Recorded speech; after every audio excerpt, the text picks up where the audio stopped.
Okay, so this is take 3, Achaemenid Empire of Persia.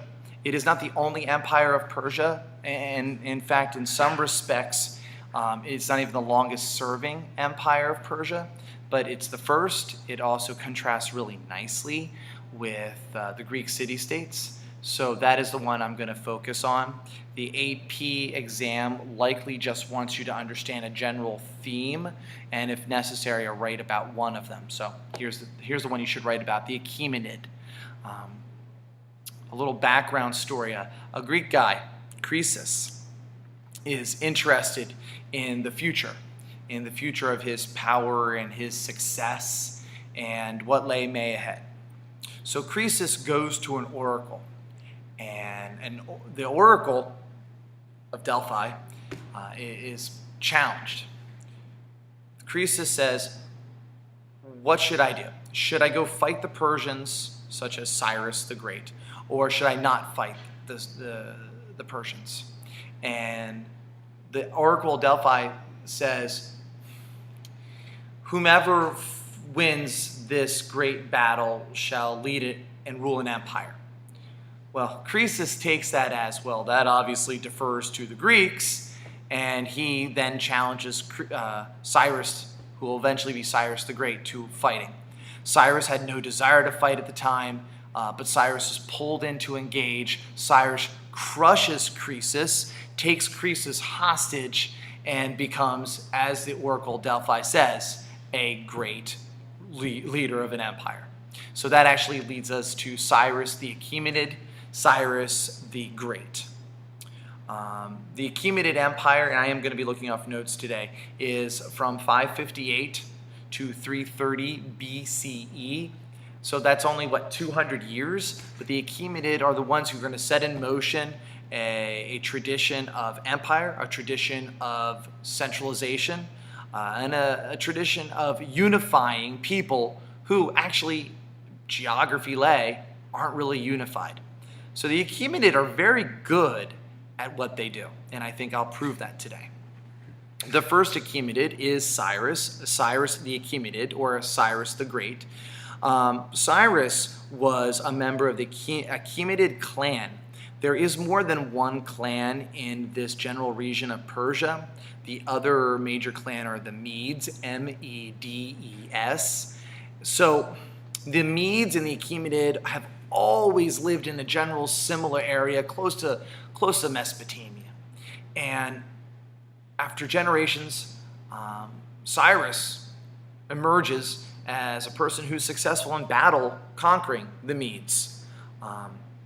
The Medes and the Achaemenid were pastoralists, so they had a history of being good fighters, always looking for the best land to move to, very good on transitioning well.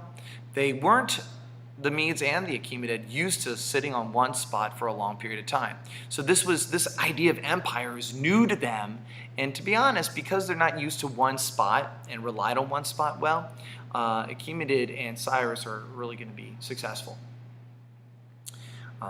Cyrus the Great, Cyrus the Achaemenid, leads from 558 BCE to 530. So, and I believe he dies in battle. But in winning, he is able to go all the way to Anatolia, which, I don't know if I have a map over here. So he goes over to Turkey. He also heads over very close to what would be Afghanistan and northern India. And he then centralizes Mesopotamia. Cyrus the Great frees the Jews from captivity, from their Babylonian captivity. Started with, was that Nebuchadnezzar? Oof, I think I'm right. But he will die, and he will die in battle. Cyrus the Great then passes that power to Cambyses, I think is his name. I actually have it written right there. Who will only rule, it's his son, he's only going to rule for about 8 years himself. Now what he does is he then conquers Egypt. So if anything, the Achaemenid are only getting bigger after Cyrus. A lot of people want to call Cyrus the Great, but to be honest, I believe it's his grandson Darius who's really the one we should say solidifies what we would consider the Persian Empire or the Achaemenid Empire. Darius is going to reign from 521 BCE to 486. What is that? 40 years. In his time, he will conquer northern Greece, that's Macedonia. He'll take northern India. He'll go to the Black Sea, and he actually earns the title King of Kings. Often we refer to that person today as the Shah, the 1950s ruler of Persia. Now, Darius creates Persepolis. Persepolis, and I would encourage you to watch the video that I've linked on the Persians. Persepolis is, for its time, an engineering marvel. It is large. It has structures that have never been seen before. It rivals that of the Parthenon of Greece and also of Rome, the Colosseum. Now, yes, it wasn't as large as the Colosseum, but I think Persepolis, because eventually it'll get laid waste to by Alexander the Great, it's just something we've just not studied enough in world history, and we've never looked at the Persians as great and successful because they lose. They lose. But I want to talk about Darius, for example, besides creating Persepolis. Darius is also going to be very successful as creating a unified power. And actually, on your graphic organizer, I gave you a variety of examples of how, yes, I'm on the computer as we speak, of how he did this. He created the satrapies, which were 23 leaders appointed by him, sent out to be governors.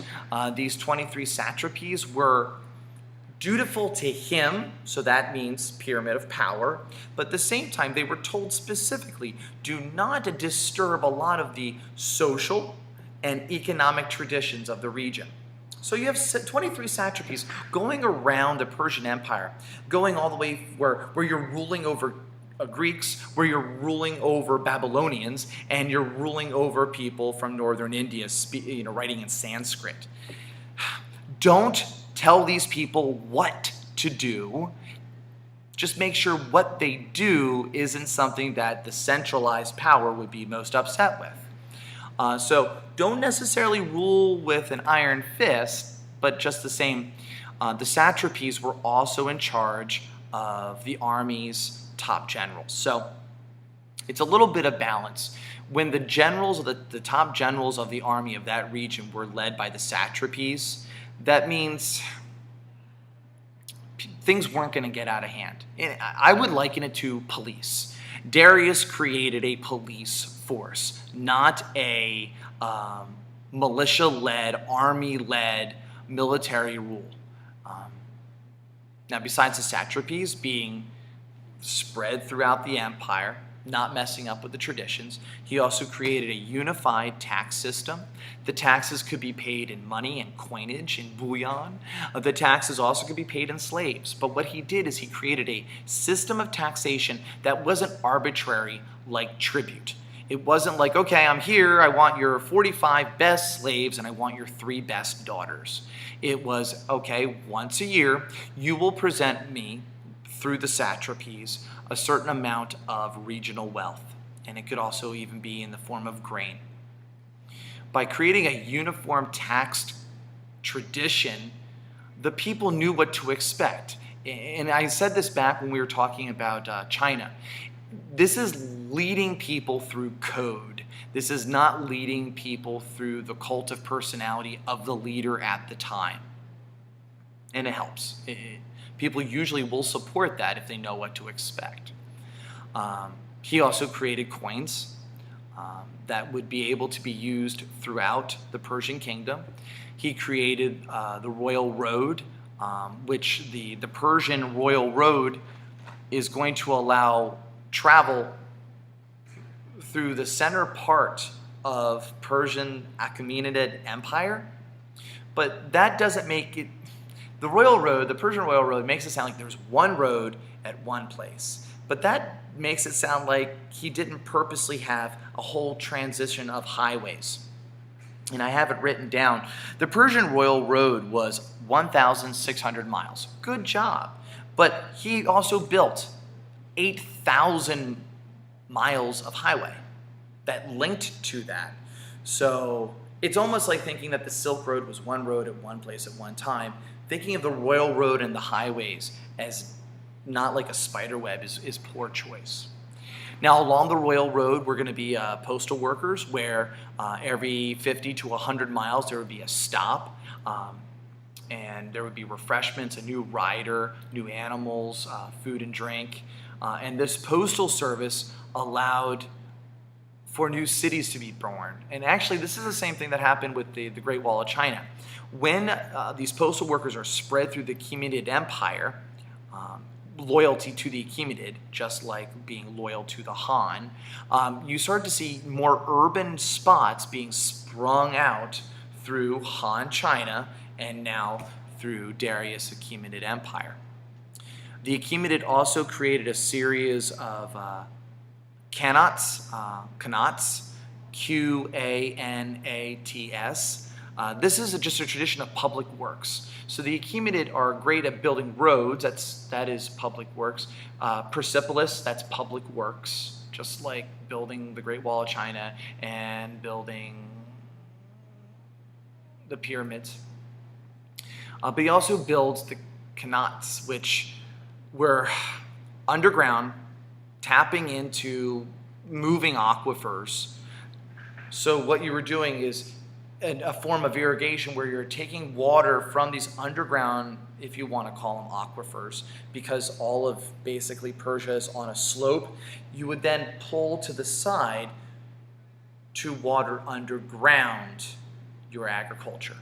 So the people of Persia became reliant on the qanats, and they said, okay, we will spend our taxes, we will spend our energies on this because we also know it brings us food, and when we kind of need food to live. Ooh, what's really special about the qanats is the people that built Persepolis and the people that built the qanats were largely paid employees of the state.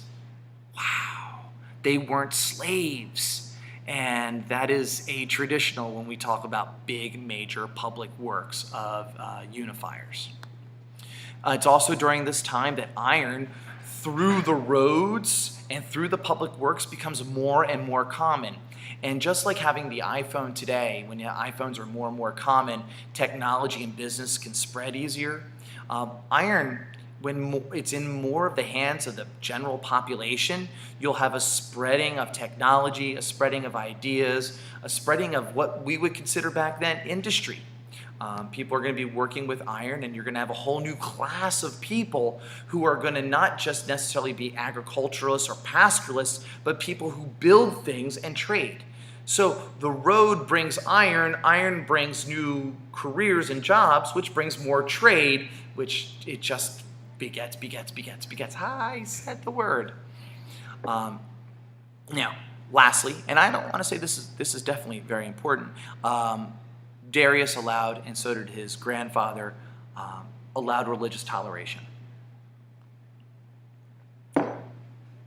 You could choose. You could choose to lay the smack down on everybody and tell them to abide by a certain religion with certain gods. I think the Romans tried to do that. And how did that work out, i.e., the rise of Christianity? The religious toleration was also necessary because of geography. The people that were under Persian Achaemenid rule spread from both being Greek to being Hindu. So in that respect, the satrapies were told, hey, chill out, let the people pray the way they pray, just as long as they're paying taxes, as long as they're helping build and buy into this nation state that we're creating. And all of this never existed with the Greeks. They didn't have all of this unity. I think that using the idea of Athens and Sparta alone shows that when you have two heads trying to rule, they butt, they fight, and how can you have empire? And that's why nobody calls the Greeks an empire. We call the Persians and the Romans empire. Xerxes will eventually emerge after that. He's actually well known as being one of the greatest conquerors, but do understand that as much as he conquered, he also helped begin to lead to the downfall. And leading to the downfall was when you get too big and you incorporate too many people, and then you begin to lead with the iron fist, which is what Xerxes actually started to do, you start to see people rise up. And as people became more economically free and less dependent on the nation state, and they started seeing themselves as regions, or maybe linking themselves to the Greek heritage, or linking themselves as to a strong Babylon, or linking themselves to being a strong Indian, they're going to start to rise up. And what you'll start to see then for the next 100 years is a slow decay. So when we think of the Achaemenid, they were only powerful for like 3.5 leaders. And then they slowly decayed. And Alexander the Great will take advantage of this, and Alexander the Great will not only attack, but he will conquer and he will destroy, such as Persepolis will go. I'm at 15 minutes. I think that's long enough. I would definitely make sure you understand Darius and compare to Darius and, of course, Cyrus the Great, and compare that to the differences with Greece and some similarities between the Han and the Romans. All right? Not that bad. Not that bad. I'm just going to sit here and stare at myself for a while.